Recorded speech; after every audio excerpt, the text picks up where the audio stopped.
लग्नाचे दागिने म्हणजे श्रीमंत पेशवाई दागिने, नाशिकचे सुप्रसिद्ध सराफ मयूर अलंकार सराफ। ताज्या बातम्यांसाठी नाशिक न्यूजच्या YouTube चॅनलला सबस्क्राईब करा आणि बेल आयकॉनला प्रेस करा।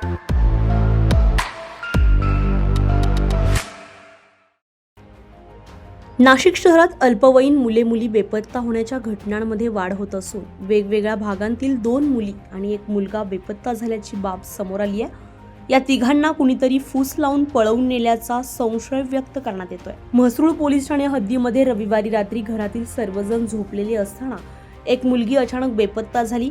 तिचा सर्वत्र शोध घेऊनही काहीच माहिती मिळाली नसल्यानं पालकांनी पोलिसांत तक्रार दाखल केली आहे। याच भागातील वैदुवाडी परिसरात राहणारा 15 वर्षीय मुलगा हा सोमवारी दुपारपासून बेपत्ता आहे। ढेरल्याच्या मळ्यात जाऊन येतो असं सांगून तो घराबाहेर पडला होता, मात्र तो परतलाच नाही।